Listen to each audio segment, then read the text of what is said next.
നാട്ടിക താണിശ്ശേരി വെൽവെട്ടിക്കാവ് തട്ടുപറമ്പിൽ മാറാട്ട് വേട്ടുവന്ത്ര ശ്രീ ഭഗവതി ക്ഷേത്ര മഹോത്സവത്തിന് കൊടിയേറി.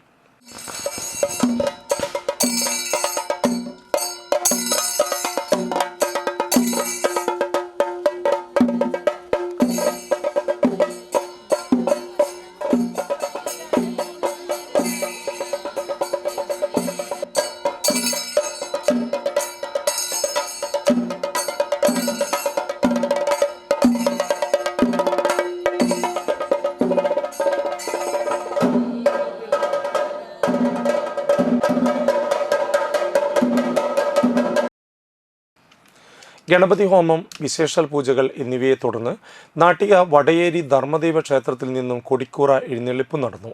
ക്ഷേത്രത്തിൽ എത്തിച്ചേർന്ന് പൂജകൾക്ക് ശേഷം ക്ഷേത്രം പ്രസിഡന്റ് ഷൈൻ സുരേന്ദ്രനാഥ് കൊടിയേറ്റ് കർമ്മം നിർവഹിച്ചു.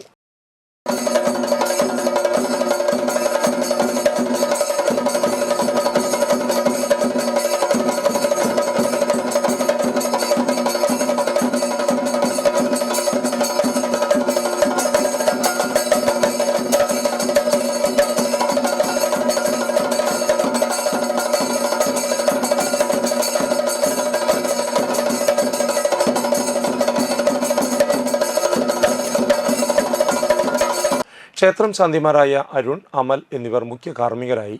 തുടർന്ന് നാഗങ്ങൾക്ക് പാട്ട്, ഉച്ചപൂജ, വൈകിട്ട് ദീപാരാധന എന്നിവ നടന്നു.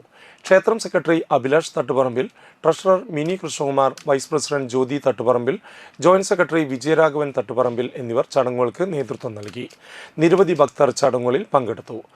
ഫെബ്രുവരി 4-ന് അഖണ്ഡ നാമജപം, ഫെബ്രുവരി 6-ന് രാവിലെ മുത്തപ്പന്മാർക്ക് കളം, ഉച്ചയ്ക്ക് ഭുവനേശ്വരി ദേവിക്ക് കളം, രാത്രി ഭദ്രകാളി ദേവിക്ക് കളം, ഫെബ്രുവരി 7-ന് വൈകിട്ട് തൃപ്പാദം ഭജനസമിതിയുടെ ഭജൻസ്, ഫെബ്രുവരി 8-ന് രാത്രി വിവിധ കലാപരിപാടികൾ, ഭുവനഭദ്ര ടീമിൻ്റെ കൈകൊട്ടിക്കളി, തുടർന്ന് മായാമോഹനം ടീമിൻ്റെ ഭജൻസും ഉണ്ടായിരിക്കും. ഫെബ്രുവരി 9-നാണ് ക്ഷേത്ര മഹോത്സവം. ഉത്സവ ദിവസം രാവിലെ മഹാഗണപതി ഹവനം, ശീവേലി എഴുന്നള്ളിപ്പ്, വൈകിട്ട് 5 ആനകളോടുകൂടിയ പൂരം എഴുന്നള്ളിപ്പ്, കലം മയക്കൽ, ദീപാരാധന, വർണ്ണമഴ, ദേവാനന്ദ മേളങ്ങൾ, മഹാഗുരുതി, പുലർച്ചെ എഴുന്നള്ളിപ്പ് എന്നിവ നടക്കും.